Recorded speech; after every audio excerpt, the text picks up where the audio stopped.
So I'm going to be giving a talk on improving forest health in western Nevada County. This is something I'm very passionate about, and is, of all the things that I can think of that I went to school for, that would be my main mission, my main goal for my career, and maybe being a docent after or something like that.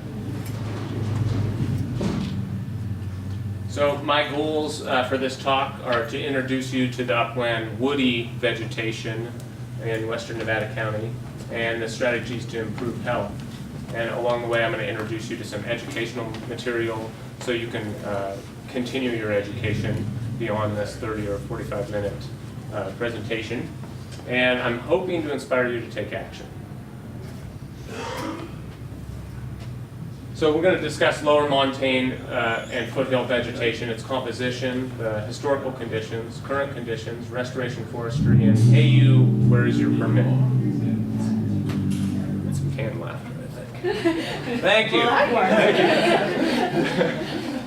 So you did such a great introduction. I don't know if I need to go through all of my qualifications, but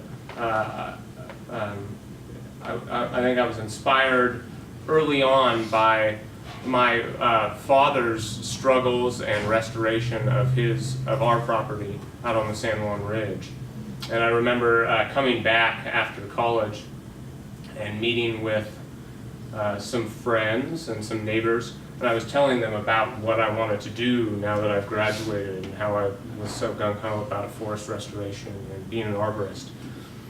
And I described all the ecology courses I took and all these sorts of things.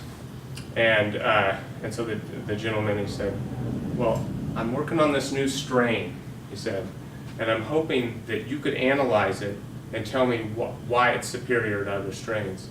And I thought, well, that's, underneath the umbrella of plant sciences, but well outside of my expertise.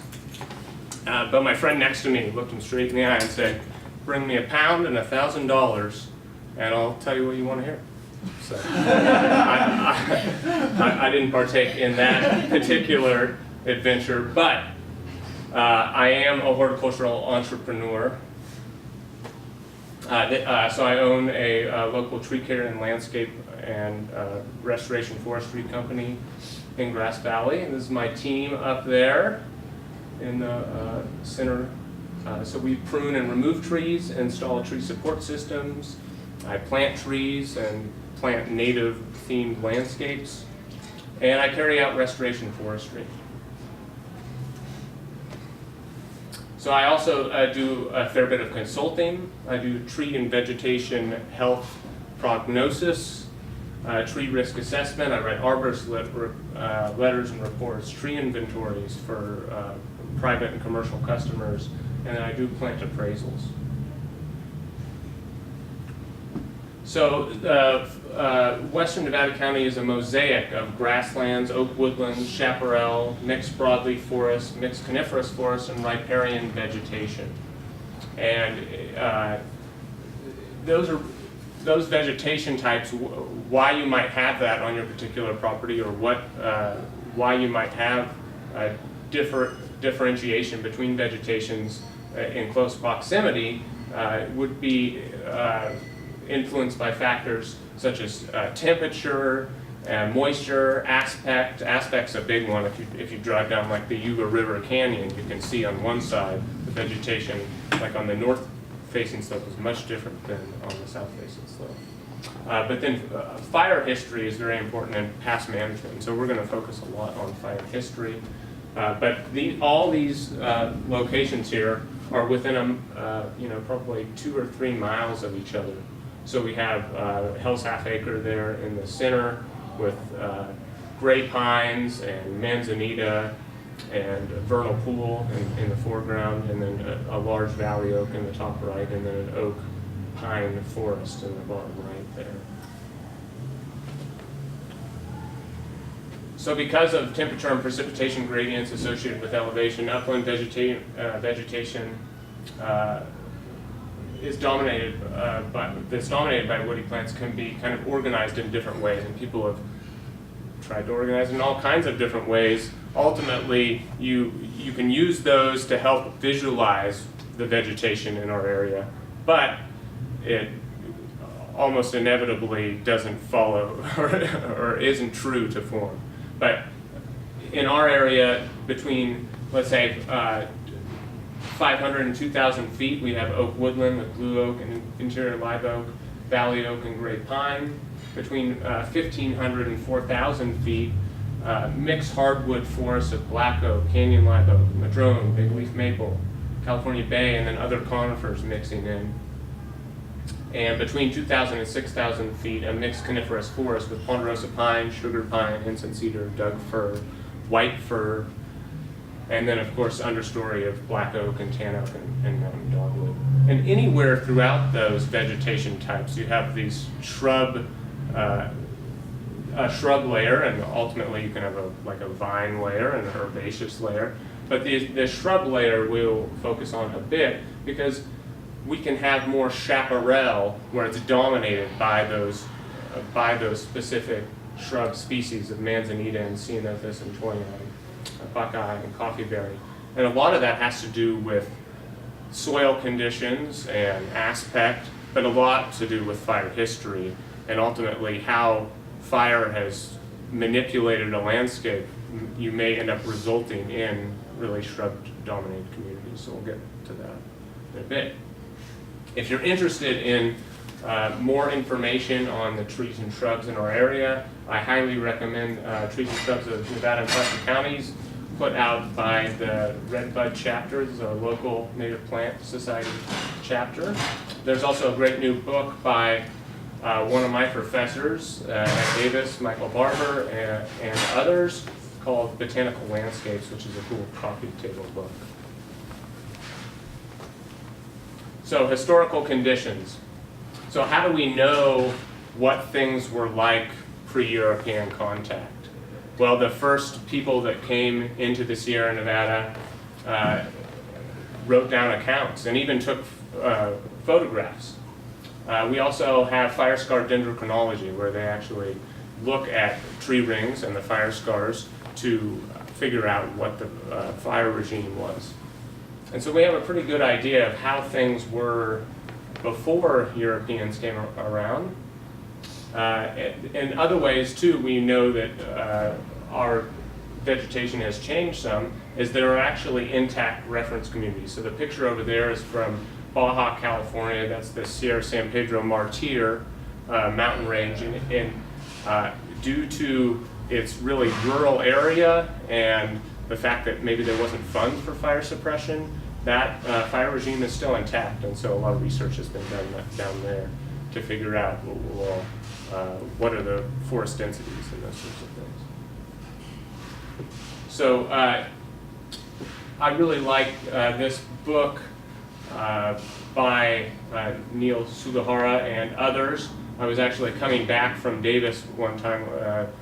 It was a summer, and I was taking fire ecology, and there at my parents' kitchen table was one of the authors of this book, and I thought, what an amazing community we live in. She lives in this community, and that's Joanne Feitz Kaufman, and we'll probably talk about her more later, but she's a great fire ecologist. So I really thought the authors said it well when describing fire's effect on the landscape. So it says, in its natural role, fire is not a disturbance that impacts ecosystems. Rather, it is an ecological process that is as much a part of the environment as precipitation, herbivory, carbon and nutrient cycling, and energy flow. Fire resets vegetation trajectories, sets up and maintains a dynamic mosaic of different vegetation structures and compositions, and reduces fuel accumulations. Humans have often disrupted these processes, and the result can be that fire behavior and effects are outside of their range of natural variation.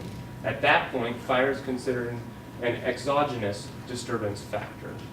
And that's really the condition of our forest in many situations. So the current conditions, vegetation has really changed due to anthropogenic influences such as fire suppression. That's really the main one that I'll focus on, but certainly logging, and branching, as well as invasive plant introductions.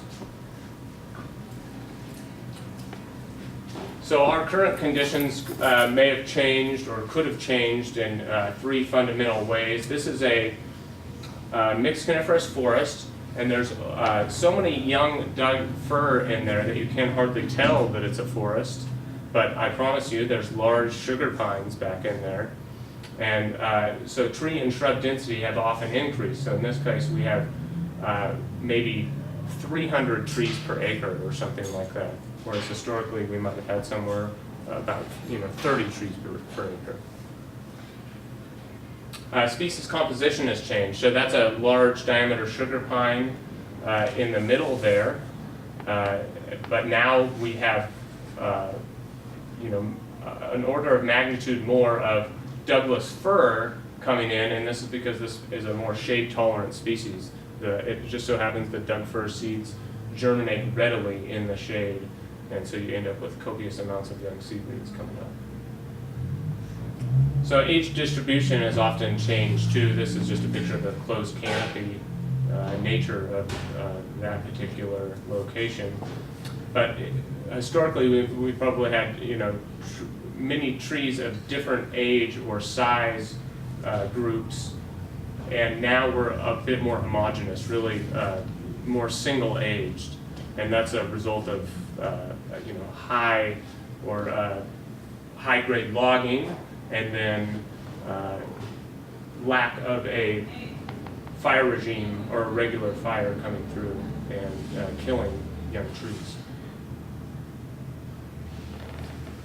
So 100 or more years of fire suppression has resulted in forests and woodlands that are more susceptible to crown fires, drought stress, insects, diseases, and invasive plants.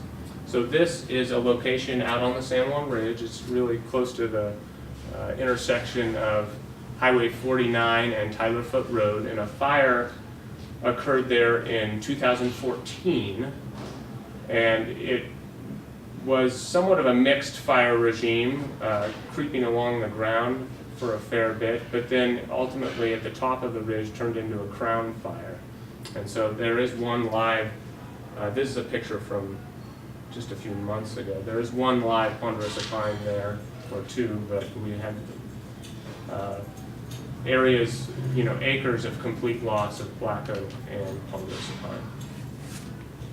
So this is a view right from that intersection looking up the hill, and so you can see 100% loss. You see great resilience of a lot of other species, and that sort of succession of species that will move in following either land clearing or a crown replacing fire is fairly predictable. You often start out with early succession species. Either there's a seed bank, species that left their seeds in the soil and they germinated, or wind distributed plant species that move in. And then often what happens is trees emerge over time, and if you have an intact fire regime, you can end up with a really spatially complex forest where over time you end up with dominant, enduring individuals. In this case, I can promise you that unless humans interact, that will never occur, because what you see in the foreground is not really what's going on in the background. There is 8-foot-tall Scotch broom there. So there was a point with this vegetation, maybe 5 years ago, where someone could have intervened, and we could have had an intact overstory following this fire. Unfortunately now, without intervention, it's going to continue down a spiral of a monotypic stand of Scotch broom, and continuously, unless someone intervenes. So here's that. So that property, or that piece, that last photo, they had not masticated that area. Here, someone came through with a masticator, and you can see like the dividing property line right along there, I think, pretty clearly. What would have been nice, okay, I'm a total hippie, but what would have been nice, I suppose, if you were really wanted to control this, it would have been nice to get on it early, and probably herbicide would have been the best solution, or heavy grazing, I guess. Land conversion would be a reasonable way to go with this property. So no longer really thinking about restoring native vegetation. Let's just get some goats out there, and at least we're keeping down the Scotch broom. So what they ended up doing, because they waited so many years, they had to go through with a masticator, and then myself and my team, and Chuck's here. I see Chuck made it. All right. We went out and planted 7 acres of sugar pine and ponderosa pine and incense cedar, and now they're going to have to battle it out to get these trees established for, let's say, the next 50 years or something like that.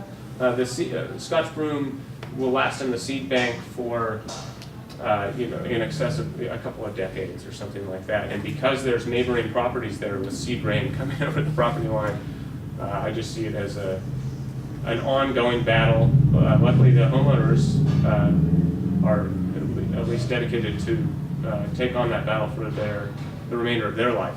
But it remains to see what would happen next. So everything that you see that's alive is Scotch broom, other than our little sugar pine there. And so this is like worst case scenario of where vegetation can head when disturbance and fire suppression sort of come together. Now, is Scotch broom a climax species? Will that maintain its own ecosystem indefinitely? Yeah. I mean, that's climax right there. Yeah. Similar, you could almost look at similar to chamise. We don't have a lot of chamise around here, and certainly chaparral, like you would see out near the Forest Hill Bridge, is much more diverse. Yeah. And but it is a crown fire dominated ecosystem, right? I mean, there's just no way. If a fire starts at the bottom of the North Fork of the American, heads up that hill, it's going to completely burn up all the vegetation all the way through there. But those species are really tolerant of that, or they're resilient and resprout. And so, it's part of what that has formed that vegetation and what that vegetation is. And I'm not advocating for it to change. Here, there's just not quite the diversity of other organisms living in with Scotch broom, and I would say at the wildland-urban interface, I don't want that next to my house. That's not the direction I want my vegetation to go. So it's really hard to restore a forest after you don't have a forest. It's like years and years of toiling, especially if you have heavy weeds. I mean, consider the fact that our logging landowners are on like 70-year rotations or so. So, a forester might totally, not be even involved in planting or harvest on a particular log in his lifespan. So it's a tall order. So what I'm really an advocate of is restoration forestry, because that will maintain vegetation in a resistant nature, and then if you get it to a structure that you can maintain, then when fire comes back through, we don't have this total change in vegetation type.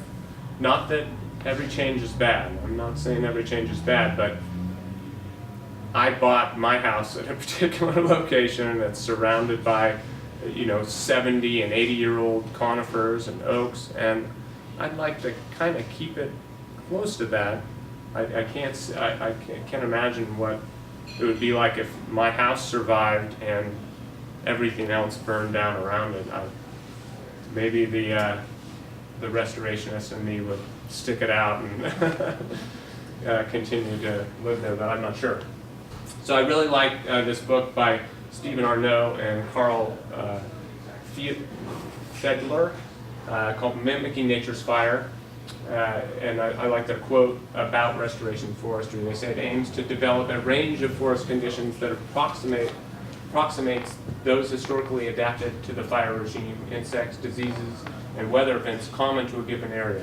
It is not designed to achieve some discrete past condition or snapshot in time. Instead, the objective is to emulate the size, pattern, and intensity of disturbances to approximate historical forest structures and conditions, not because they are historical, but because they are sustainable. That is vigorous, self-perpetuating, and at low risk to biotic agents in catastrophic fire. So I recommend that book for those looking, and it's a small book as far as reading, and it has a bunch of examples of restoration throughout the West. It's very good. So some of the strategies to improve forest health, I mentioned that Joanne Feitz-Kaufman lives in this area, and she is a fire and vegetation ecologist, and her current recommendation is to remove 2/3 of all the trees over 2/3 of your property. And she also recommends hand thinning and burning as opposed to some other treatments. Now the reason why you might only treat 2/3 of your property, it allows for sort of spatial complexity. So you can have a little thicket down there, which might be nice for specific wildlife, but then you might want to have other areas that are more open and that sort of thing.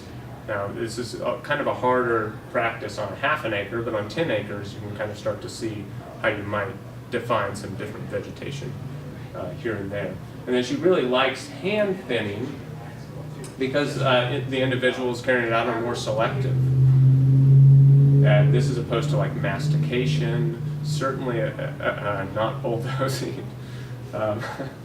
And then burning rather than mastication or chipping. So I have chippers, we use chippers all the time, but when you chip, you broadcast the chips back on the soil surface, and that's not such a bad thing. Recycles organic matter, right, helps with moisture conservation, but it also increases residence time for fires, and it also can prevent seed bank from germinating and stuff like that. So she is an advocate of on-the-ground vegetation work with a chainsaw and a drip torch. So other strategies to improve forest health, I think it really helps to formulate a plan on your invasive species. If you have any, down in the corner there is Tree of Heaven, which seeds prolifically and comes up from suckers. Other common weed species in our area, black locust, we talked about Scotch broom, but there's also French broom and Spanish broom, other 2 common species. Or you might be dealing with some other wildland weed or rangeland weed. Himalayan blackberry is a big one around here. So my recommendations, certainly there would be a wide difference in what my recommendations would be between a open oak woodland to a mixed coniferous forest that is very dense. In fact, if it's an open oak woodland and there's not, maybe no treatment would be recommended for the woody vegetation really.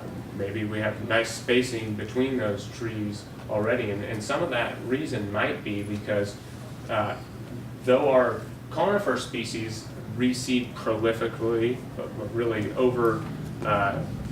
trying to overpopulate the area, some of our oak species have a little bit more trouble in regenerating or having successful seedlings and saplings, especially blue oak and valley oak at lower elevations.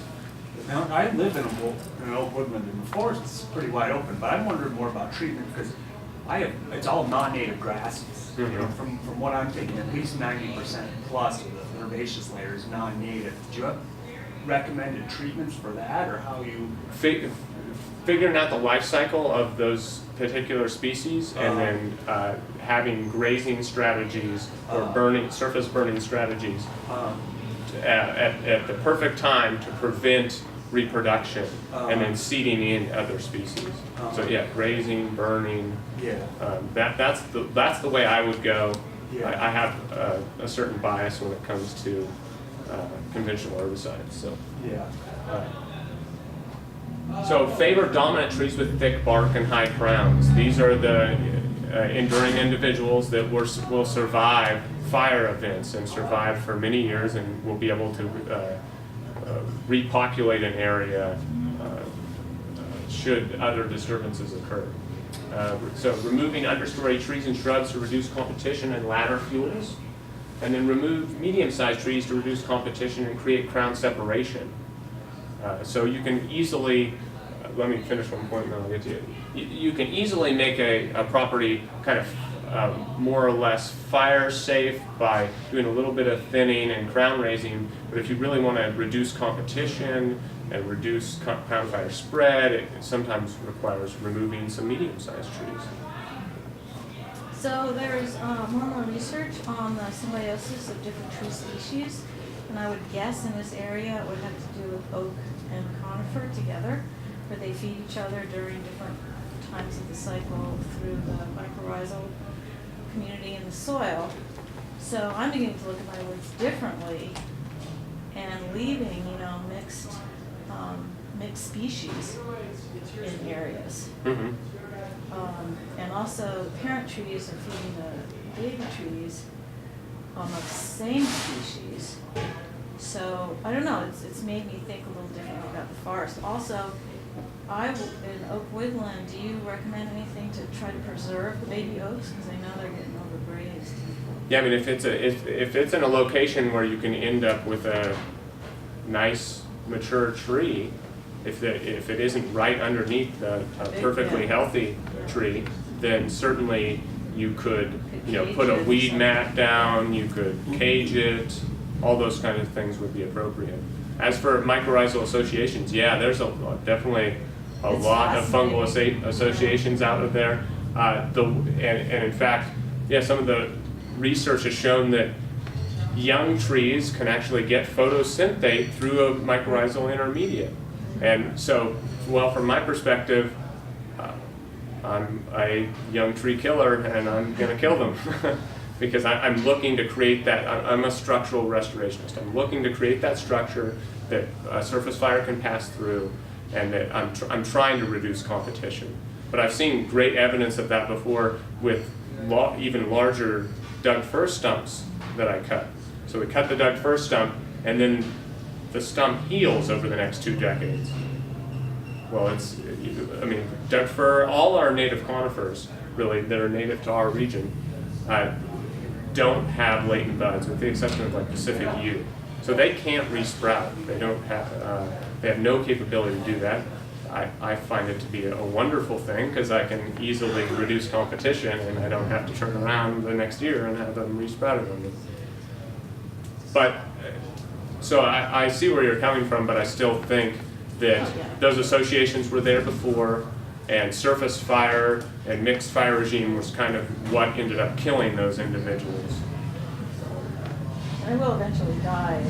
Yeah. The parent tree might be keeping them alive for a while in case the parent tree dies, but eventually they will not get enough sun and they will. Along those same kind of thinking about fungal species in the soil, I mean, really, freshly cut stumps are sort of like a figment of the human environment, right? That's not really how trees died before. Maybe you had a failure, but from fire, it's not necessarily that way. So if you're looking to reduce fungal disease in an area, and which could potentially outcompete some of your mycorrhizal species, treating the stumps with a contact fungicide is not a bad idea. Yeah. And borax. Borax. Where do you get borax?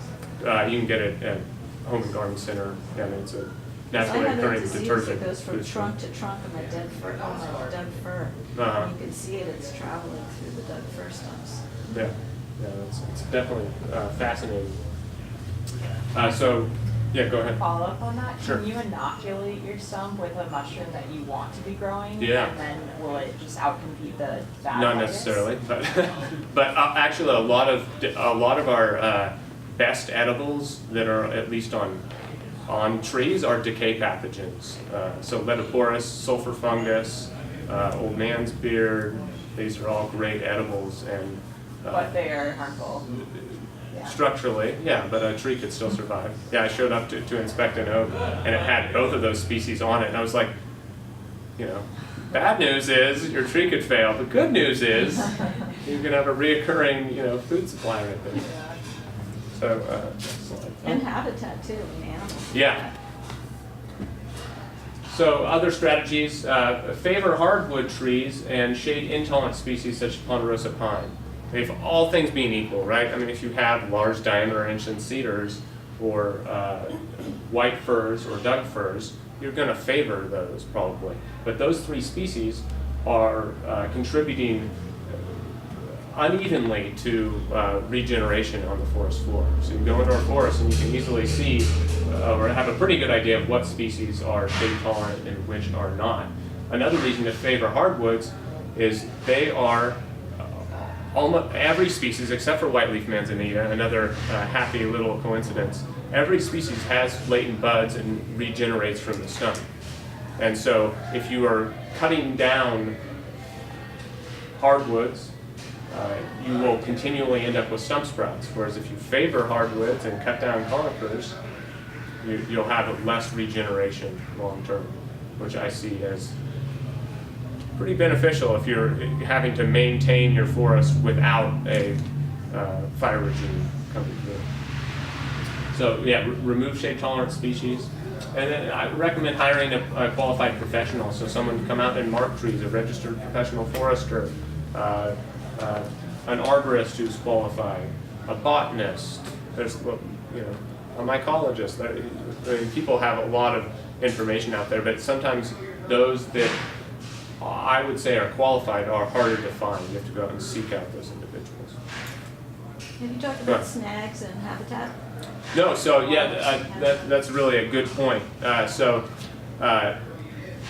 When going through and doing forest thinning, will remove a lot of young dead trees, but large dead trees, if they don't pose a risk to any property or any people, I leave large diameter snags, and there's a few reasons. The most important is habitat. The other one is it's just a lot to clean up, and so I'd rather focus on that vegetation that's alive and that's perpetuating the fuel load rather than waste a whole day taking down a huge large dead snag. And that goes for individuals that are killed by bark beetles.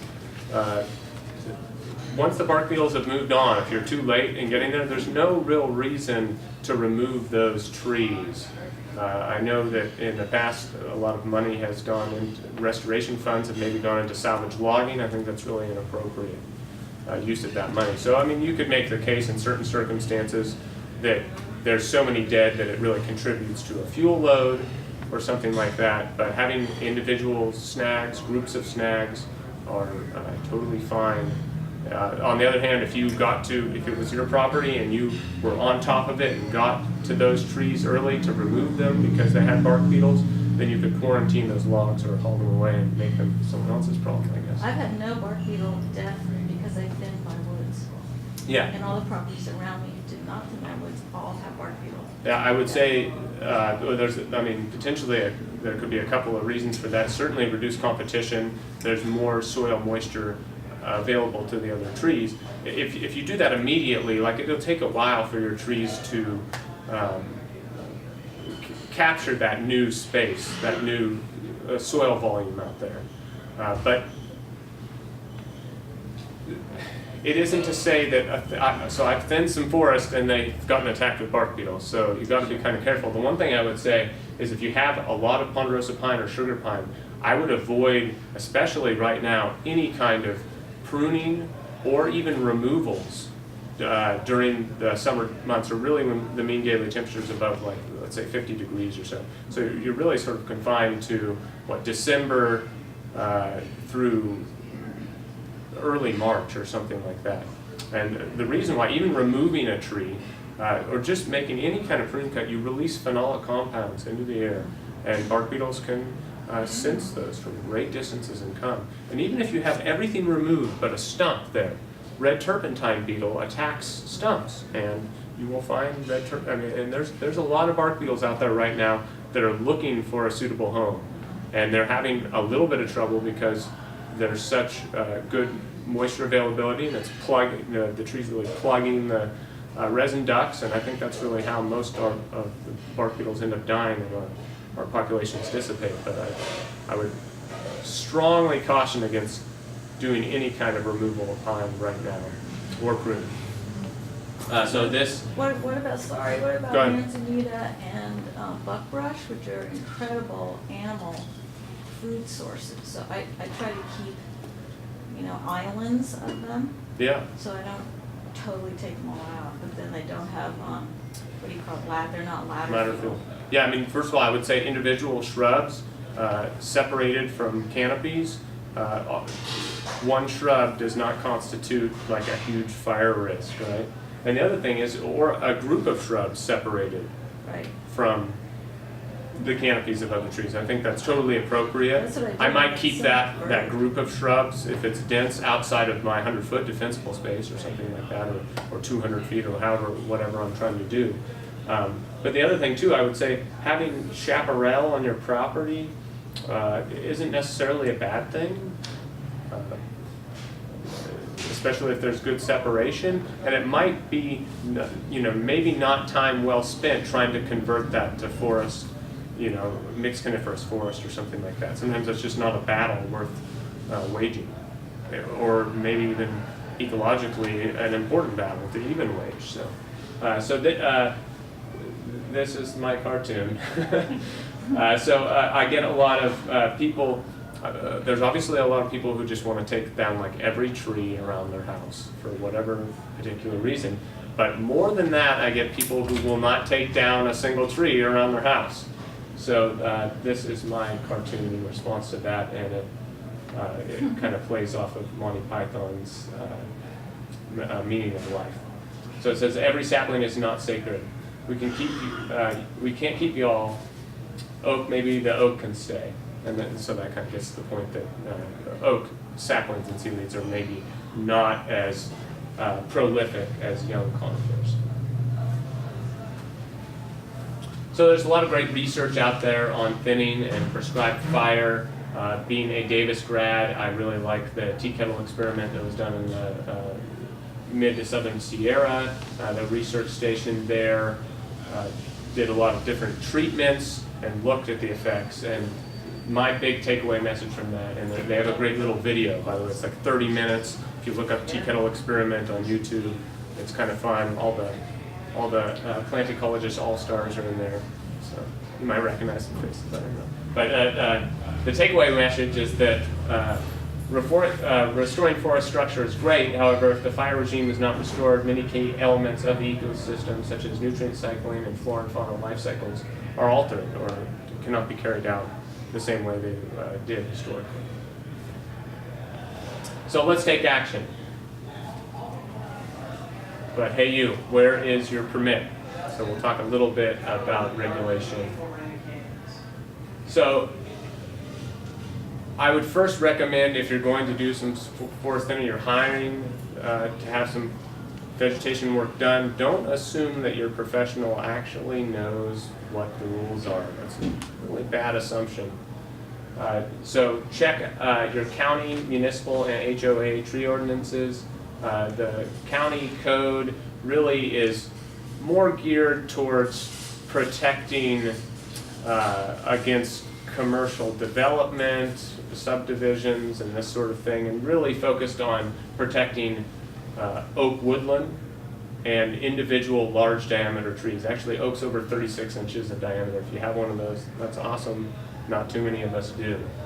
But if you have property that is forestry property, if you go and convert it, let's say you decide to that you're going to put in the mega grow to compete with your friend, and you go in with your bulldozer and you take out all the trees, you can be cited by CAL FIRE for converting forestry land to something else. So you would want to check with CAL FIRE before doing that sort of thing.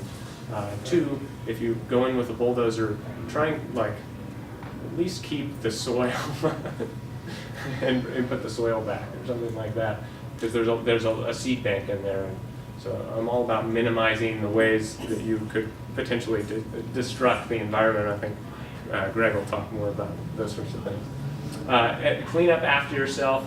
California Public Safety Code 4291 is really the go-to document that CAL FIRE is required to enforce for 100-foot defensible space and that sort of thing. So if you go through, and even around any structure, if you go through and you pile vegetation and cut down trees and leave them, you can be cited, and I hope you do get cited.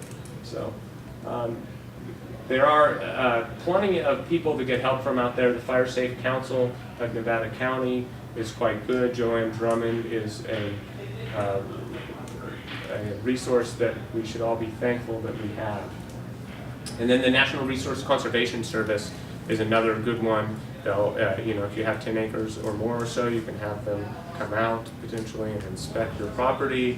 You might even have funding for forest restoration or proper rangeland management and that sort of thing. And they have tons of free advice, free publications for you. So take action, but you really need to take down your most enduring specimen. So this is an app that I have used to save quite a few trees. This is Sun Surveyor. It's $12. You can look to see where the sun is any day of the year. And so then you would have to, as a grower, decide whether that hour in June is worth the life of that oak, or turning that oak into a stump sprout. So my plea would be, if we don't take action and collectively make better choices, vegetation will become increasingly susceptible to insects, diseases, and less resistant to fire. Vegetation will become more homogeneous, less diverse, and fires more destructive and dangerous. So, yeah, thank you, and I hope that we all commit to be better stewards of our properties and our area. And I'm really thankful to be asked to come out and be part of this collective stream of consciousness that is looking to better understand our area and where we fit in. So my name is Greg Porter, and thanks a lot for having me and everyone coming out. And I'm going to talk on more low-impact development and erosion control, and specifically how it impacts water quality for the most part is kind of my background. So civil and geotechnical engineering is all I've really done for over 20 years, and originally I started doing basically soil and water type of work is what I've always done, classic geotech. So you get into basically hard structural improvements, bridges, dams, landfills, big buildings, highways, all that type of stuff. And then as my career moved on and erosion control and stormwater management really came to the forefront of it as a new field. In the early 2000s, I got involved in that, and more of the newer low-impact development, some stream restoration work I'm really involved in now. I used to work for a firm called Holdridge & Culls based in Nevada City, and I started their Truckee office in the late 90s. And so I'm still pretty connected in Nevada County, and I'm doing some stream restoration work now for Nevada City and Sierra Streams Institute. So I'm a licensed civil engineer in California and Nevada, and one of the newer qualifications they have now is the Stormwater Pollution Prevention Plan. I'm a qualified SWIP developer. You have to be another licensed professional with the underlying license to get that certificate, like a geologist, engineer, hydrologist. There's some other qualifications. And also a certified level 1 project manager from the Project Management Institute.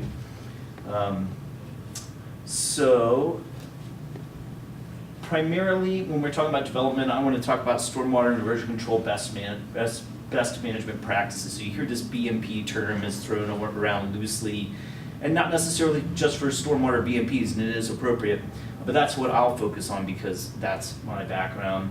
And mainly construction-related soil disturbance, so clearing, grading. I'll touch on a little bit of erosion theory, permit requirements, which Zeno already mentioned, and we'll go into some real heavy hitters that if you don't want a lot of attention with what you're doing on your property, you don't want to exceed these thresholds to invite them out. Temporary and permanent BMPs, so the temporary stuff will be ways to minimize erosion and soil sediment transport while you're in these development activities, maybe possibly if you're in some type of horticulture activity, you have loose soil around with a lot of nutrients in it, we want to stabilize that stuff. And then permanent BMPs get into vegetative buffers. You would obviously hope to have some, if you have enough property, to have some really good forest buffers around your property. Re-veg, soil stabilization. We'll touch on, I mean, I'll talk about it, but you know, I always recommend native species and the types of things that Zeno has specifically discussed. Slow the flow, so we just want to minimize stormwater runoff and any other water that we have out there. Obviously, this was a really wet year, come out of a huge drought. Water resources are really minimal, and so on top of that, we want to decrease that runoff velocity because that really increases the potential for a lot more erosion. It's just straight physics. As you increase the velocity, you can transport a larger size particle up into South Yuba River at 20,000 CFS and a 20-foot boulder. So,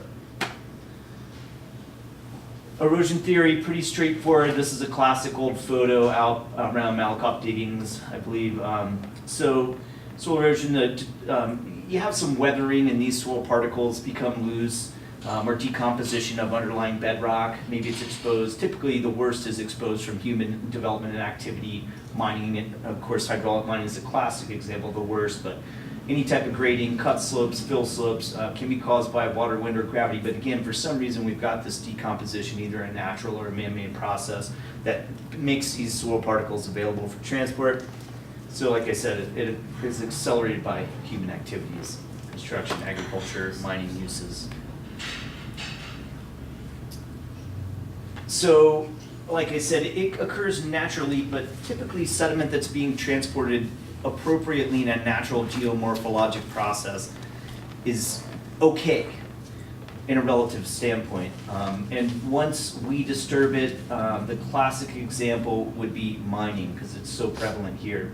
And we still see these contaminants and continued environmental impacts today. Basically what happens for metals is a classic example. It was underground, it wasn't exposed to oxygen, and it wasn't exposed to surface water flow. So we dug it up, extracted what we wanted from it, not to mention all the metals that we use to extract gold, let's say for example, or silver in the process. Throw it in a pile because it's spoiled, we don't need it anymore, and it gets left there. Well, it's loose, so it's really low density, but it's exposed to oxygen. So as it gets rained on, these metals oxidize and then they wash off. So that's a mechanism for transport.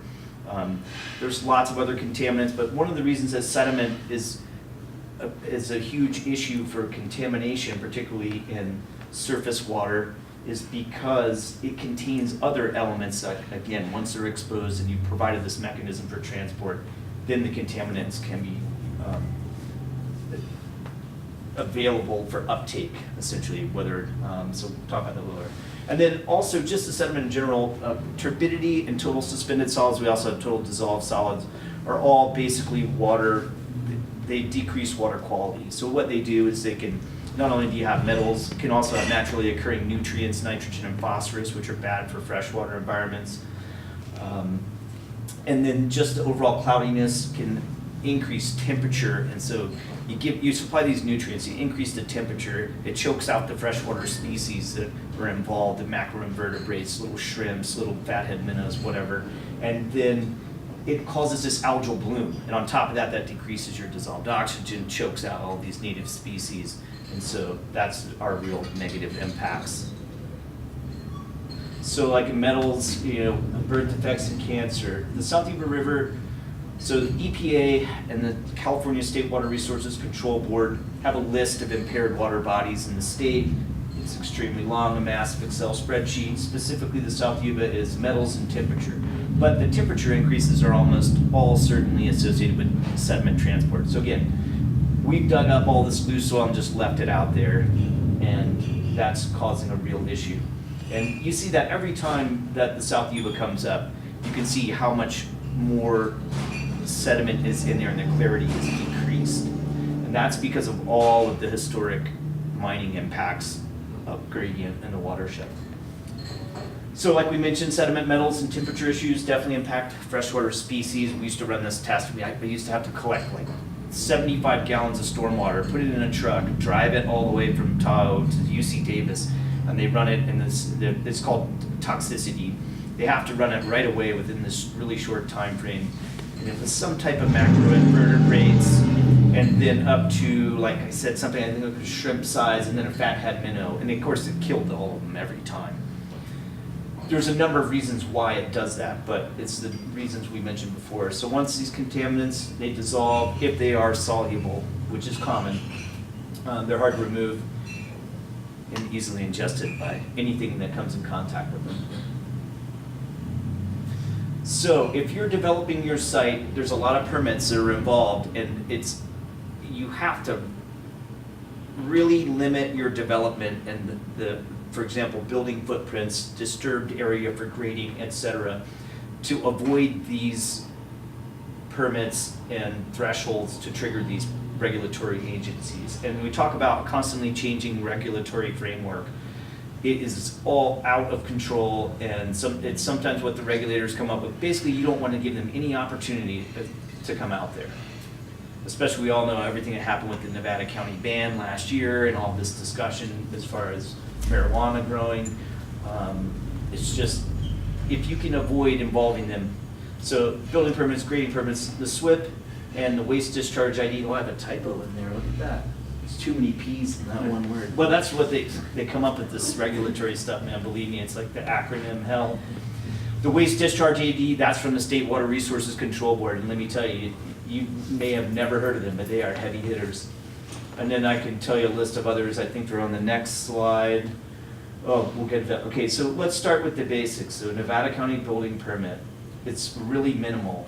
Basically, one story, you can't have any electrical, mechanical, plumbing, you're not supposed to be in it, and it has to be smaller than 200 square feet, which is basically just a shed. You gotta meet your setbacks, and you can only have one non-permitted structure per parcel. Grading permit, cut and fill over 50 yards, which you'd be surprised if you have a reasonable amount of dirt work going on. Let's say you're hauling, 5, 6 tandem truckloads of base to put in your driveway. You trigger a grading permit, no problem. Soil disturbance of more than 10,000 square feet. It's on slopes over 10%. So that's getting steeper and more soil disturbance. Again, it's because people don't want to spend any money to go out and restore these areas they've already disturbed.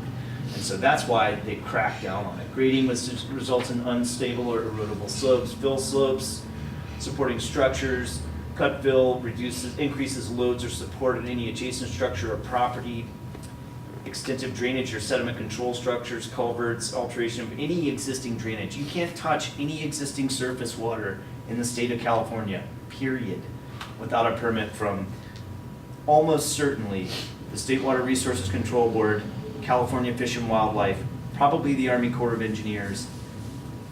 Like I said, the list goes on. More grading permit requirements. These guys, any opportunity they have to go, I got to think about it from their perspective. This is what they do for a living, and it's their job. And if they don't do it, they don't have a job. You know what I mean? They take it very seriously, and they really believe in it. And most of them can really cause problems. The reason that all these things have come up is because it's caused some problem on someone else's property. Somebody sued this. Somebody got hurt, et cetera, et cetera. Somebody's insurance, probably most likely someone's insurance company had to pay a claim, to be honest with you. But, so a pond greater than 50 feet in diameter and or more than 2 feet deep. How you're gonna get water into that pond without diverting surface flow, unless you have a well, which of course you need a permit for. That's another discussion. Significant risks of more than 2,500 square feet will be unprotected. That's only 25% of the 10,000 square feet of disturbance. So you can't leave these undisturbed areas during the rainy season because it just washes everything away. By the way, if you want any soil nutrients, that's probably going to wash all them away too, and all you're going to be left with is mineral soil, which is really not going to provide much for an agricultural operation. Too close to property lines, any type of water, slope stability problems, you have a slope failure, talk about sediment transport, and we're talking millions of pounds very quickly. The building official, if he thinks you're sketchy or somebody's gonna get hurt, he can just pull the trigger and say you need a permit. So, most of the time people's neighbors rat them out in my experience. So, that's the county guys. Next up, the State Water Resources Control Board. So if you're disturbing more than 1 acre, you need a stormwater pollution prevention plan, which you have to hire. Well, you have to have a grading plan. You also have to have a consultant similar to me that can prepare that plan for you. That triggers this whole monitoring during construction, and then annual reporting requirements on their website, etc. It's really not that difficult, but it's going to cost you a lot of money. And filing a notice of intent is how you get the waste discharge IT. You have the monitoring requirements. You may need water quality sampling and laboratory analysis. Cost is going through the roof now. Annual reporting, and then a notice of termination when you're actually complete and you've got everything stabilized. So yeah, the heavy hitters now: Corps of Engineers, California Fish and Wildlife, California Department of Water Resources, U.S. Forest Service, Bureau of Reclamation. Yeah, not so much around here unless you're near one of the big reservoirs and one of those guys has it instead of DWR, but BLM. So, and let me tell you, once they are onto you, and they don't give up. So to avoid high impact, environmentally inappropriate development, we want to focus on low impact design. And so we're going to blend with these natural elements. And the main approach from a stormwater quality standpoint is we want to minimize the impervious area, in other words, roofs. So that would be the total square footage of your roof outline, paved driveways. Decks aren't that bad. It depends on who. There's a lot of gray area on what they consider impervious or not. But of course, other things like that, any pavement that you have out there, etc. And then that minimizes this runoff that we have to deal with. And most all of the development standards now require that you treat and infiltrate all of your runoff on site. And if there's a design stormwater quality event, and we'll say it's typically the 20-year event. And let's say it's 1 inch in 1 hour, which is typically in this year is a big summer thunderstorm, because we have this fairly large size event over a short duration, and so that rainfall intensity is what really drives up our runoff flows. So by treating that volume on site, we're minimizing, let's say, 80% of the runoff that occurs from our property. And so I do always recommend designing some overflow drainage to protect your structures from a classic engineering perspective, but still, there's a lot of ways to utilize that runoff and keep it on site and not damage your infrastructure or minimize any potential risk and still do the right thing. Also, environmentally sensitive setbacks. So if you have a stream, a pond, a lake, also areas that are adjacent to wetlands. In Tahoe, they call them stream environment zones. So you can call them riparian, wetland, whatever you want to say. But maintain these vegetative buffer strips if they're forest areas. Bioretention would be, of course, native vegetation, but bioretention would mean that basically we're going to divert it maybe into some gardens, whatever garden you want. Maybe it's not appropriate for marijuana because you might get too much rain at once and none when you need it. But some other native species in these areas, because they're drought tolerant, so they'll really want to pop during these wet periods. And then once things dry out and you're not getting any water, you don't have to worry about irrigating them. But the bioretention and rain gardens, they'll basically be like depressed areas that will vegetate, as opposed to a raised garden that you're trying to build and everything. You got to water out and then everything washes right off the top of it. Vegetated rooftops, maybe not appropriate in areas with high snow load, but in these lower elevations, sure, Rain barrels, I'm not the biggest fan, but if you can do it right, they're high maintenance, and if you let it sit too long, you're gonna have some bacteria problems. At what point, well, first it's just gross and you got mosquitoes growing in it, let's say, which is called vector production technically, but at what point does it have too many contaminants in it or biologically where it's not good for gardening, for example? Permeable pavements would be pervious concrete and or asphalt or pavers. They aren't as durable if you have real high load applications like heavy trucking, snow removal, freeze thaw conditions, because they have a porous structure and they'll allow that water to fill in there, and then they freeze and you get these freeze thaw expansion pressures. And then if you're driving a big loader with chains on it and grinding it up like we do in Tahoe, good luck with that. But it is a cool technique that is useful in the right location and the right area, like I said, just low traffic. In infiltration galleries, you can do underneath of pavement and driveways, you can divert other, and I'll show you some photos there. You can do them above or below grade. But the main thing is we're gonna manage our stormwater runoff to reduce our impacts. And like I mentioned, the main thing is that hydromodification is this whole process. Humans have modified this environment. In doing that, you've diverted the natural hydrologic process, mainly because we're creating these impervious surfaces. So you create these really flashy, by that I mean, flash flood type of situations where you have tons of pervious coverage everywhere, and all in a really high density. And so through that, and in all these storm drain systems, and through that, you create all these other environmental impacts.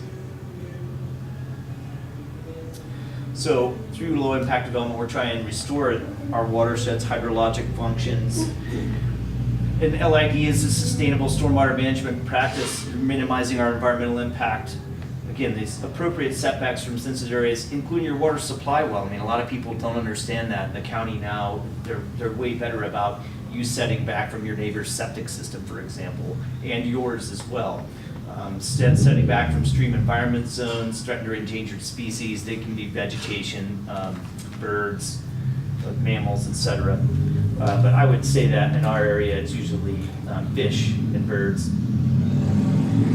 We're also going to retain the runoff on site, like we mentioned. So our post-development runoff is the same as before. And if you trigger that SWIP process, you've got to demonstrate somehow. It's not that hard to do, to be honest with you. Vegetative buffer strips are the best. And showing you, I'm getting a lot of infiltration before it has the opportunity to leave my site.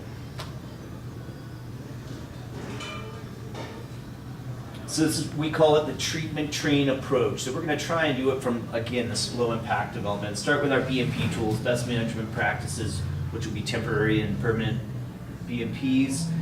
Source control, so once we're done, whatever sometimes construction work requires staging areas, we understand that, but afterwards we're going to revegetate and stabilize this disturbed area. And then after we accomplish that with source control, which is also the cheapest and most low impact, then we'll go to treatment control. So maybe we'll use some infiltration, some rain gardens, which is great. If we can use vegetation, cool. If not, maybe we dig a pond, which has a good infiltration rate, or maybe we have a gallery, etc. And then lastly, we would go for some type of hard engineering control. And a good example of that would be, say you have a site that you have a really poor infiltration rate or shallow groundwater, and you have to put in a septic system, and you got to go in with this high-end filter before you can infiltrate your on-site sewage disposal. So for permanent source control, again, environmentally sensitive areas or setbacks, vegetative buffer strips are the best. And I know everybody wants to take advantage of the property they have. Maybe it's not as big as you'd like to have. But one of the big things at last year's conference we talked about for Growing Green is they had some folks from Humboldt, and they had put in this really tight ordinance. There was setbacks for everyone from their adjacent properties. And it was so huge that you couldn't grow one plant because you were too close to your neighbor's property boundary. And so if you can accomplish these setbacks and buffer strips, it's going to, be to your best interests. Re-veg, of course, sometimes re-veg doesn't take. And, Zeno can talk about this, and different techniques that work or don't work in the forest. But the same is true, particularly here. If you're, even though you may be planting with a native species that is drought tolerant, it's going to need some help. Plant it in the fall, right when you get some, but you're probably still going to need to irrigate at least temporarily for maybe 1 or even 2 years, and then it finally pops, and you're like, wow, really. And it makes sense if you're into gardening, but in Tahoe or these alpine environments where we have such a limited growing season and it's particularly dry, except for a massive thunderstorm, which will just wash away whatever seed that you planted. Perhaps the re-veg takes work, and you've got to establish it. Also, some gravel cover, roof drip lines, and under decks areas where flow is concentrated and really drips hard. When you have that, basically it has a ton of energy when it hits the surface. It displaces all this loose soil, and then the stuff just washes away. So this is a decent figure here. You'll see, nothing specific. You've got some type of stream Say you've got some timber, some woods on the one side, and the other side's a grassy area, and then you're doing some farming, and you're keeping something like a 10 to 100 foot width. The more you can provide, the better. I would tell you, depending on the regulatory agency and how far you want to encroach upon an actual wetland or surface water environment, it's probably going to be closer to 50 to 100 feet. So if you're looking at property and you're like, wow, it's a half acre, but I want to go within 5 feet of the creek, it's probably not going to happen. And it's just not environmentally responsible. Something similar here is what we see. We've just got a good vegetative buffer strip, go for native species, and you gotta have to do some work to get them reestablished. Maybe you're lucky enough to have it and not disturb it. That's the best situation. And of course, like Zeno has already mentioned, it's still gonna take some work to maintain the property. Fuel reduction, non-native species, or getting rid of the non-native species and noxious weeds, invasive, so that you can promote the natives that we want to keep. So re-veg, I'm not a big fan of heavy fertilizers because it promotes noxious weeds and invasives. That's about all I can tell you about it. I'm not a botanist. I'm like I said, originally hard civil engineering guy. There wasn't a piece of vegetation for acres by the time I got to the job, and if there was, throw it in a truck and get it out of here, But so you need to loosen that soil if it's been compacted for whatever reason, so we can give the some roots some opportunity to get in there. Some soil amendments are appropriate. Someone was talking about mycorrhiza earlier, and some other. A great thing to do is I used to do this for my restoration projects. We just collected a few samples and sent them to Oregon State. I think was the lab that my botanist at the time liked to use, and they just say use X amount of this, biosol, these organic, low nutrient.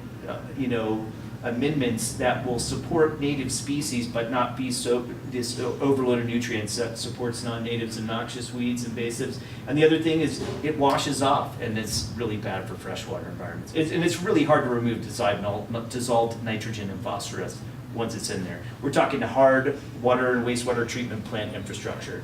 $25 million for that bad boy, and how many acres of impact does that have? So most of the native species, including marijuana, according to a lot of people, they don't really need that much fertilizer. So it's important to realize what's there and don't overdo it, because it'll save you money, and it's, again, just a right, responsible thing to do. And some mulch, depending on how, Zeno had some great advice about mulch. The thing about mulch, too, is it can come in with invasive species, seeds, not just weeds, so you can get seed-free or certified weed-free products out there. So just be smart about it. The erosion control blankets, one of the things, I'm not sure what it is about this, we have this huge amount of coconut fiber product that's available, but whatever the case, it tends to be really certified weed-free, and it works really well and breaks down fairly quickly, so that we can use it in these natural applications, cover some ground surface. But these are particularly steeper applications. In the flatter applications, let's say, I'm talking about 2-to-1 slopes, so we're talking 27 degrees or steeper on up to 1-to-1 or even steeper. But by the time, hopefully, some native species have got a root mat established, those plants are now stabilizing that soil, and this stuff will break down into a fibrous, organic material that doesn't have a lot of nutrients. It's just inert, essentially. Don't like the polyester netting in a lot of projects. You'll find out it was common. You still see it everywhere. It's harder to find products without it, but not that I care that much about chipmunks and rats and mice and stuff like that. But certain species do get tangled up in it. It's a big thing. It's a huge no for Caltrans now. And then the stuff, if you just see it, it just breaks up and it's just laying on the ground, so they're just all tangled up. It's just nasty plastic laying there. Why use it? So this is a slope stability project that we completed. If you know where Providence Mine Road is in Nevada City, it's up off of Searles Avenue back there, and you drop in. It's off of now the Tribute Trail, correct? And so this is all arsenic and lead contaminated material. The Providence Mine was one of the biggest mines, definitely in Nevada City, until Empire Mine was really big, by the 50s and 60s, I guess. With Sierra Streams Institute, a geologist there I used to work with, and a close friend, Kyle Leach. I've known him for a long time. And so we laid it back, coir fabric, What we're doing there at the top is a little bit of a berm to keep water from flowing off over the surface, but we're also using an anchor trench. I mean, this is 1.5 to 1, which is about 36 degrees. So if you're a skier, great stuff right here, avalanche terrain. And what we have in the back here is a small anchor trench in the top, about 1 foot by 1 foot, pack some material back in there to keep the fabric from just peeling off and rolling down the slope. We applied a soil amendment underneath. Again, this is old mine spoil, so it really wasn't that, it didn't go as well as we wanted, but we didn't have the money to dig it all out and take it away. And it's so steep out there, I mean, this photo doesn't do it justice. If we dug it all out, I would still wind up with this big vertical cut back underneath it. You can barely see that little mini X over there. It's about 30 vertical feet high. You can see a reinforced silt fence, so I got wire fence here. You can see all this big material kind of piled up on it that rolled down the slope that we kept out of Deer Creek. And then the silt fence fabric, which is also trenched in at the toe. So if we have some runoff there, and we left that fence up for, I don't know, I think a year. And by the next year, between it being pretty hammered and some vegetation becoming established, we felt it was prudent to remove. I don't like to leave that stuff out there because it looks terrible. It's just trash on the ground surface when it's no longer effective. So that's the next year. The next spring, we've done pretty well. We can see along the berm on the top where that import material, that was a much better growing media per se. We've got some fiber rolls installed perpendicular. This is the old bench that they had installed as they were shoving mine waste down there. The stamp mill was up here, and you can still see the fence in the bottom. But some stuff and some big stuff rolled down, and we kept that out. But it's really hard to get that stuff when it rolls all the way down there off that fence and not let it roll into the creek, by the way. That's the worst thing the contractor wants to do is pick up all that rock. But, so it did pretty well, and that was just 6 months after we installed it. So again, avoid topsoil and straw. What you want to get is usually, the other products that you see now are rice straw, and I guess, there's so much rice production down in the valley. And that stuff, you can't keep it from growing, so it chokes out anything else. So once they are done harvesting it, most of the erosion control products you see are now filled with, if it's not the coconut fiber material, it's the rice straw, because they're inert. You can get them almost very easily weed-free, and they certify that for all the big projects, so it's pretty readily available. And there is some native grass straw out there too. Yeah, I'm sure. It's just, you know more than me. I mean, all you need is a big wind blowing out of the valley, and these seeds, can just be transported from such huge distances. It's crazy, So permanent treatment control BMPs, back to that. So bioswales and rain gardens. So a bioswale will be, instead of a hard concrete channel lining in a ditch, say asphalt or Portland cement concrete, or some type of pipe, whether it be corrugated metal, HDPE, whatever. I mean, I've put them all in. I've called them all out. But what we want is hopefully flatter slopes and decrease that gradient, to decrease that velocity like we talked about, and grow some plants in there. Rain garden's the same thing, and you can actually create it where you create a little rain garden, then kept your swale going, you're slowly diverting this water, and then it goes out into a big vegetative buffer strip, and it can just disperse out in the woods where you've got, 8 inches of, really, like forest duff, loamy soil, more natural conditions, and it just spreads out. Pervious pavements we talked about. Even gravel, just some base on your road, you see these guys are driving on, wet roads all winter long coming into town. Their trucks are covered in mud and they're just tracking that material all over the road. And once you track it on the road, then it just gets washed right off by precipitation and stormwater runoff. And then it goes almost as quickly as possible, for example, off of Highway 49, right down into the river. I mean, because you got hard pipe. I mean, that's just a classic engineering draining structure. Different discussion why that is common practice, but inlet outlet protections, sometimes these more hard infrastructure improvements, pipes, rock outlet protection, drain inlets, sediment traps, if you have a lot of flow, or they are proper BMPs, and then hopefully we can dissipate that flow in an appropriate area after we get it away to protect these structures.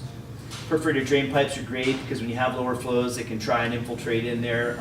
If you have shallow bedrock, you're probably not going to be that successful. If you have really clayey soil, everyone thinks we do have some pretty low permeability soil in Nevada County, particularly western Nevada County, I should say. However, it's not the lowest permeability I've ever seen, but it can affect it when you have a combination, say like out in North San Juan or that area, North Columbia. You've got 4 to 5 feet typically of fine grained material. It's probably more of a silter and elastic silt, technically not a clay. There is some clay, but not as much. But overlying pretty dense bedrock. So once that water infiltrates in, it just has nowhere to go. But you might as well take advantage of it as much as you can. Especially when you dig, for example, a trench for a drain pipe, when you backfill it with some drain rock, create that additional storage volume, and then allow it to escape from that perforated pipe. Hopefully you can keep those grades not as steep, and as you decrease that velocity, it increases the allowable time for infiltration. So again, that perforated drain pipes goes right into infiltration trenches and galleries, which I think that bioswale, this one, I looked at it earlier today and I thought this is the widest bioswale, 42 feet. But hey, if you've got that much water in a really flat, wet area and a big piece of property, it's appropriate. And then you could go also with these wetland plants. Maybe if it stays wet that long, you might need it that wide. Some native shrubs on the other side, and then down underneath we've got this hard engineering type of structure. We dug it out, drain rock, perforated pipe, and put some filter fabric around it. You can include the filter fabric or not. You can omit the drain pipe if you need it to necessarily. One thing that I'm not a big fan of is you dig this hole and then just fill it back up with gravel. Well, you just compromise 60 to 70% of the excavation volume. And if you need it for storage volume, then one of the really cool products you'll see out there are infiltrator chambers, and they're like half of a HDPE pipe. They're about 4 feet wide. You can get them in a number of sizes and connect them up. And so instead of just buying all that gravel and throwing it back in the hole, you put it in the chamber and you maximize your storage volume in that particular situation. Again, you can totally cover it up and hide it out in the yard or whatever area. So that would be an example. You can see there's some coarse rock on the top, and if you provided that infiltration and storage volume underneath, you can really treat and store and keep on site most of your stormwater runoff annually. Another rain garden, just a depressed area, let some flow go there, and it's just going to sit in there, and those plants are, will uptake. And if you're using natives, then they're not going to look great at the end of the summer. But what does? Everything else is brown, right? I mean, that's just the way it is. And then it pops in October when we start having some wet weather.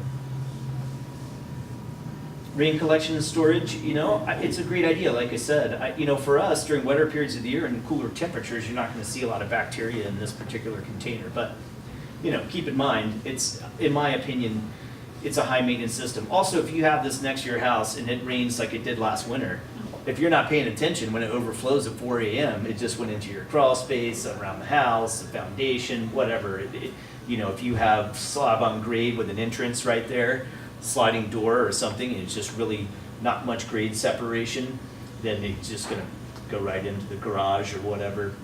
Just seems like you need a lot of storage because of the seasonality of what goes inside. Yeah, and so like I said, in my opinion, it's high maintenance. I think it kind of works better for different And climates than ours. then you want to use it as soon as you can. But I don't know, if you're on some atoll in the South Pacific, it's all you get, right? Right. Bacteria or not. And it's like, so anyways, yeah. Road stabilization is important, like I mentioned, because otherwise we just have these erosive surfaces. It's one thing if you're not using it, but at least down here in western Nevada County, most people are driving on these dirt roads all winter. You have to. That's where you live. It's expensive, but it is an appropriate best management practice to stabilize it. And then appropriate drainage construction. And as you increase the amount of road, the steepness of a particular pitch, and the length, you're going to pick up drainage. The problem with road stabilization is now you're creating relatively impervious surfaces, and so you're increasing your runoff volume. And so now if you don't deal with it, it's just going to blow out your road, and you wasted your money building your road. You're going to rebuild it and put in a bunch more drainage. So that's when these hard engineering controls become appropriate. So shoulder swales, culverts, water bars, etc. Pervious concrete is great. It's expensive. Like I said, I think it's totally appropriate at these lower elevations and where you don't see much freeze thaw, and you don't have heavy equipment doing snow removal. Again, you put a loader or a motor grader out there with chains on it, you're tearing a lot of stuff up, which if anybody's been over Donner Summit lately. Pervious pavers are great for down here as well. I think, you know, maybe you're not successful with vegetation in a particular location, or you drive over it too much. Maybe this is just a patio area where, you know, you don't have vehicle traffic. But what I'm saying is that you could substitute some gravel instead of vegetation if the vegetation weren't successful. Just a little detail, typical road cross section. So here you would see a ditch on the uphill side. You've got your base, you've got your surface layer, whether it's just gravel or if you actually go for some asphalt, concrete pavement, some fill. This is really doesn't show. This is a classic section with very minimal drainage, which you have to be careful with. Whereas the next slide, you would in that upstream surface, you would install a culvert at certain locations. Ideally, we want to slope that road tread out to the outslope, but eventually you'll have too much runoff depending on, like I said, how long that particular pitch is and where it drains and the steepness, and you'll need to collect it and divert it. Basically, uncontrolled stormwater runoff is going to, if you're creating a lot of stormwater runoff from impervious surfaces, which maybe you need to, and it's uncontrolled, it's going to cause more erosion and not to mention damage to the structures that you paid for and built. Some retaining walls, maybe in certain situations to stabilize certain areas. Riprap, rock slope protection, again, a little more hard engineering, but it's still better than doing nothing. Spray applied stabilizers, typically we would see in like a larger project with significant disturbance, hydroseed applications. But you know, they can be really successful if you're using a native seed mix and the right type of amendments, and then using a little bit of mulch and some stabilizer to keep it all there until, again, those plants are established and that root mat is stabilizing it. Soil cement you could use, particularly in a situation where you're trying to stabilize a road surface, but you don't want to spend the money on base rock and pavement. So you can stabilize it in that fashion. These are just typical road culvert in and outlet protection. And what we see is, you know, this rock is high friction values, decreases the velocity because it's coming screaming out of this pipe really fast as we, you know, can get it to, because we need capacity from an engineering standpoint. But then we want a flared in section to spread that flow out, spread it out and decrease the velocity. You can see the photo on the right. They got a little rock around the top, but no flared in section and none below it. There's really no water draining over the top of that road and onto the top of the pipe. It's coming screaming out of the bottom of the pipe. So unless they plan to install that flared in section, which kind of just, it's like just flares out and it's flat, and then some rock would, you know, it's going to be really erosive and you'll scour out at that location. An infiltration gallery under a pervious concrete or asphalt concrete pavement surface. You could also have a little strip around the edge of some rock. The more compacted the subgrade is, the more you increase density and decrease infiltration rates. So that's always a tricky situation because we like to compact things for support.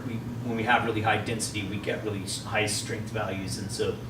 But for most residential driveway applications or agricultural stuff, it's probably not a big issue.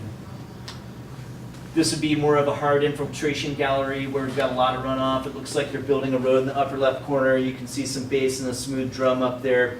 We're collecting this runoff and we've calculated the volume of this particular situation. I'm less of a fan of these big circular pipes. They're perforated as well, and they're just for storage volume, and more of those half circle structures like I mentioned, the infiltrator chambers. I shouldn't say that. I like these because I will install cleanouts at these locations when I have a lot of sediment transport. So if we have a lot of sediment transport and we have really effective sediment removal structures in there, you're going to have maintenance work to do. That's because they are working effectively. And then once they fill up with too much sediment, and they're not maintained, then you're washing all this accumulated sediment out at one time. It's not being polluted. So this situation, I would prefer cleanouts. However, most of us probably don't have that much sediment transport. And if they effectively stabilize all these areas prior to the wet season, then they shouldn't see a lot of sediment transport, particularly into these structures. Now, once you go up, for example, in the Tahoe, I did years of consulting for Caltrans and INDOT, and you're dumping truckloads of sand and salt all over the road all day long, and then coming along with a plow, it's a different discussion. It's all washing in. Some more temporary, so that's just a typical, this is a better, looks like a burlap style construction with jute netting. And obviously if they're using an organic netting to actually make the roll, then they're gonna have probably a certified weed-free product in there, but hopefully it's, like I mentioned, rice straw is the most common thing you see, and they sell them by the truckload in Sacramento for all the big projects in our area. And they can be removed or left in place as possible. That's another nice thing about the organic material that the sock is created with, is that it breaks down and just creates this material that's underneath of there, and or tear them up once everything is stabilized, and move them or reuse them somewhere else is even another great idea. And then we'll also see them if you have a long slope length at certain spacings. Again, the idea is not so much that they stop and dam up sediment behind them, it's that they decrease the velocity of that surface runoff. I like them over the silt fence. Again, it's just a bunch of polyethylene material. However, and this silt fence, people just leave in place and it breaks down over time. It just looks terrible. Just like orange construction fence that people put out there, and they don't, I mean, we need it. Sometimes your permit agency will require it, but it's all about not going back and cleaning it up when you're done. I've also done some cool installations where, we had, particularly in Tahoe, a short window for construction, so we're waiting for these flows to decrease in the stream, and we've only got a few, 4 to 6 weeks to get out there and do it, let's say after October 15th or September 1st, before the October 15th deadline. So we'll start them in these situations, water them and keep them going during the summer, and then bring them out installed, and there you go.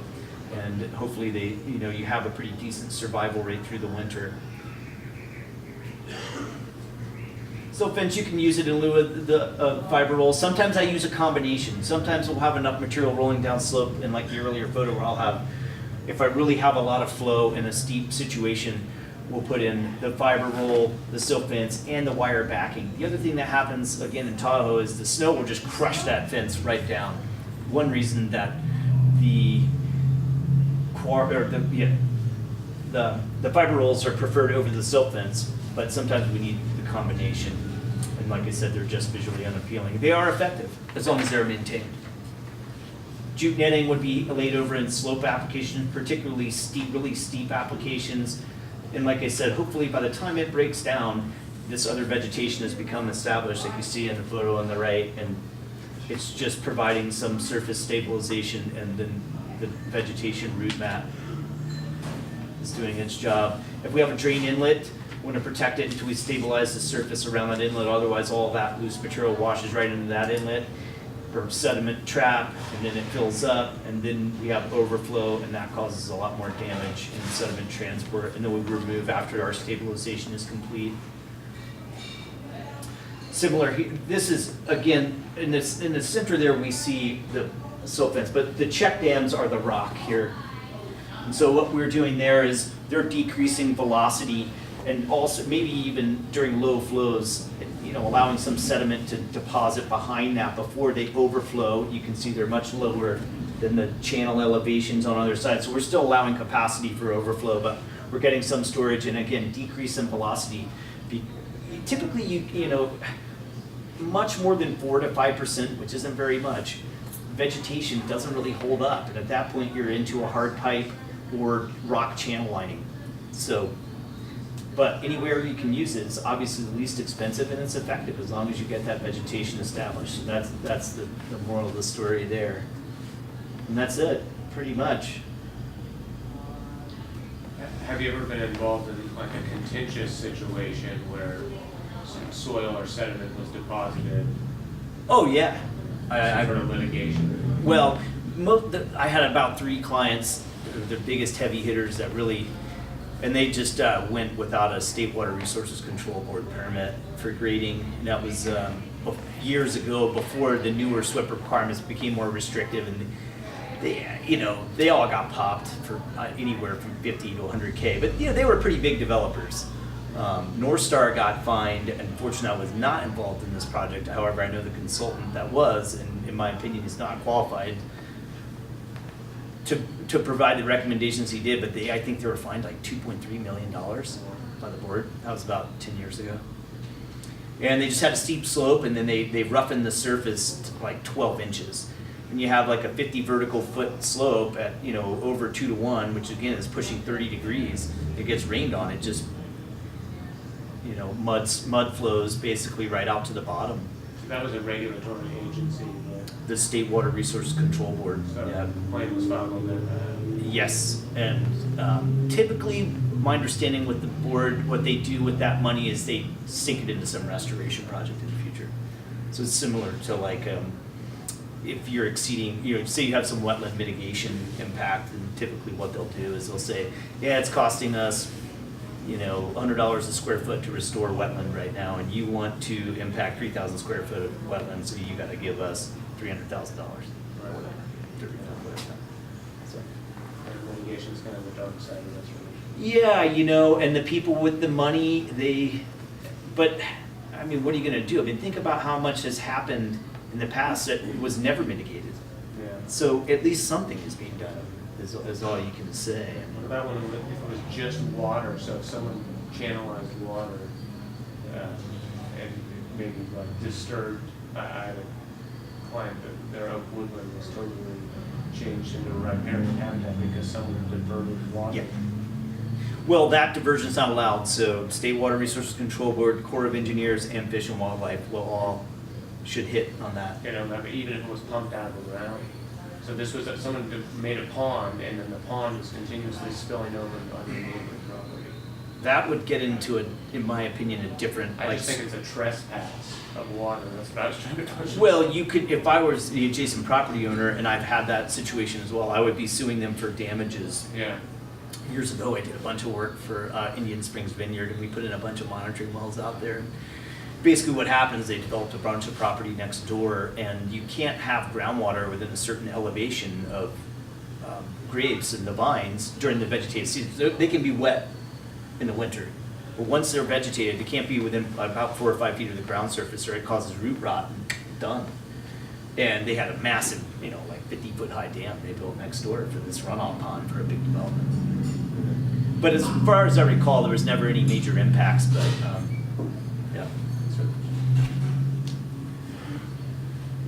I'm just curious how, it Yeah. looks like California's gonna be more picky about groundwater withdrawal going forward. I wonder if you have any ideas on what that looks like, and it sounds like you're not a big fan of rainwater either, so that kind of puts you in the predicament where it's hard if you can't collect rainwater. The If problem that's with not that system. I don't work professionally in it that much, but the problem with the groundwater problems in California is agriculture is pumping it to death and spraying it on a bunch of non-native vegetables, like avocados and strawberries. You go to Ventura and it's everywhere, and they have these huge water requirements, and you can't even water your lawn. Not that I'm a fan of lawn watering. And 90% of the water in the Ventura River aquifer is being sprayed up in these commercial operations from like Del Monte or whoever, So it's like, yeah, well, I'm not saying you should waste water in a residential application, but these guys are like crooks. And the same thing is occurring in the Central Valley, and they've been depleting that aquifer now for 75 years, and they're not seeing any recharge. Yeah, we're gonna see some recharge this year compared to, but, and we don't really have that much data to say, what are the impacts you're having on this aquifer in the past 100 years, right? Because maybe they weren't pumping to that extent even 50 or 75 years ago. All we're seeing is that groundwater resources are being depleted. It's a finite resource, and you ride by. It's just like you ride by a golf course, and most of them don't do it. But you see people; they'll just be irrigating non-native grass, acres of it, at 3 o'clock in the afternoon. It's 100 degrees outside. Like, how much of it evaporates in the air before it even hits the ground? I mean, it's just totally irresponsible. But there is currently, this is a loose interpretation, no real regulatory framework of how much groundwater you can pump in California. So every driller in the Central Valley has got 20 years of work because they're threatening to regulate it. You still have to get a well permit, but once you get the permit and you get your well drilled, go for it. that's basically, you know, however much water you can pump out of it, maybe not sprayed onto the neighbor's property, and, you know, they sue you for it, whatever damage you've caused from this, you know, uncontrolled, you know, runoff. But, yeah, so TRPA already has, for example, Tahoe Regional Planning Agency. If you're in Tahoe, they are the most restrictive. And what's interesting about working down here more recently is what they've been pushing for up there for the past 20 years. They haven't, you know, people don't even understand why you even require these restrictive regulations. And so it's going to trickle down eventually to everyone. And it is on a lot of levels, but it's different everywhere because of the specific issues revolving around your water resource issue, you know, situation, wherever you are. But Tahoe does no longer allow any excavation above 5 feet. And if you do that, and I've written a number of these studies, it's called a soil hydrologic scoping report. And you cannot encounter groundwater for excavation, period. If it's a road, a driveway cut slope, a basement excavation, retaining walls, whatever it is, you're no longer allowed to encounter it for construction purposes. Now, of course, if you're drilling a water well and you're the local public utility district, they allow reasonable uses. But the reason why is because we're intercepting this groundwater, and then now it's flowing on the surface irresponsibly and out of control, causing more erosion, and so we're increasing this runoff volume. Now, how much, you know, groundwater is being introduced as surface water and it's flowing into the lake, let's say, versus however many trillion gallons we got last year in the wettest winter ever, is too, you know, but they're all about every gallon that they can keep from flowing directly into the lake because it's an extremely sensitive environment. It's extremely sensitive to sediment and nitrogen and phosphorus, which is the discussion we're having. And so what happens in that situation is it's an oligotrophic lake. In other words, it's so nutrient deprived and cold that algae and bacteria really can't grow in it. But once you increase that temperature and provide these nutrients, it causes an algal bloom, which was the classic Clear Lake debacle of what, the 80s. And now Clear Lake, go there. It's just a massive cesspool of this nasty green water, you know, it just looks like. I always thought it was a reservoir growing up. Like, I had no idea that it's like one of the oldest lakes. Yeah, In and it was on the West Coast. irresponsible development. I mean, you look around at all, you know, just, you know, it's just wall to wall right on the shore of the lake. But it's also a lot warmer environment than, say, Tahoe. So, but because Tahoe is, again, it's so sensitive to it. But yeah, it's not, I mean, runoff is runoff, and obviously it's gonna happen. And the business I'm in, some of the people that, you know, the ideas they come up with to try not for 20 gallons of water to be, you know, like dumped down your driveway, it's like, who cares, dude? When you see how many trillions of gallons flowed this past winter, you have to be realistic. And you also have to recognize that uncontrolled runoff is much worse than controlled runoff.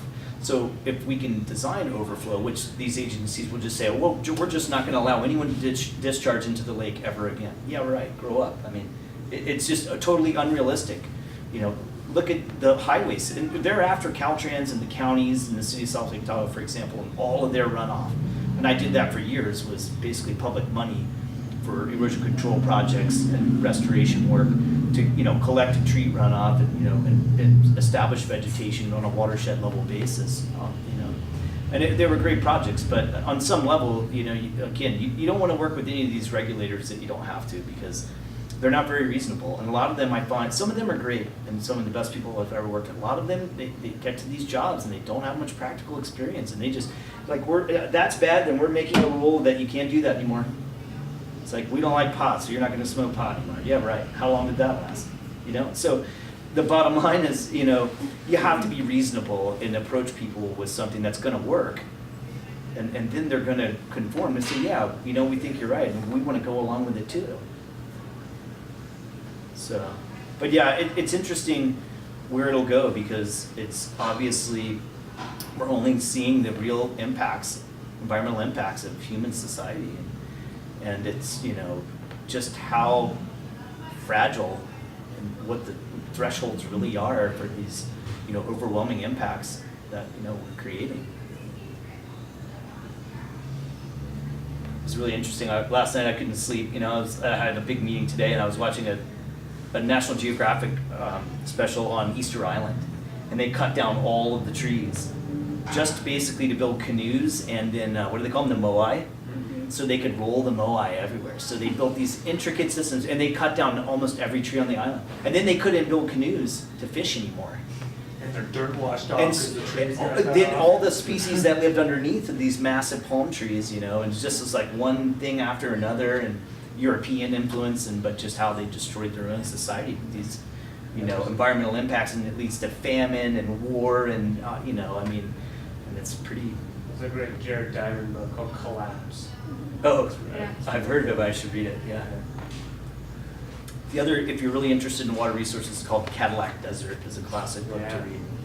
That guy passed away. Right? Yeah, but he talks about, basically he tells the stories of all the original, of how bad dams are and what, you know, they do to the environment, especially when you're talking about a freshwater ecosystem. And it's just the dynamics behind a couple of guys that weren't even engineers. They just, you know, were completely motivated beyond belief to build dams for whatever reason, you know, and just US agencies. And then after that, all these big consultants get involved, and they're just licking their chops for the money and building these massive mine-tailing dams in South America or Canada or Africa, you know. Yeah, right, they're not even gonna build a tailings dam in Africa, are you kidding me? You know, they just, so, yeah, but that's a really great read too. Well, thanks a lot for having me. Are there any more questions? Hi, Rachel. Hi, how are you? Good, thanks. Thank you. Yeah.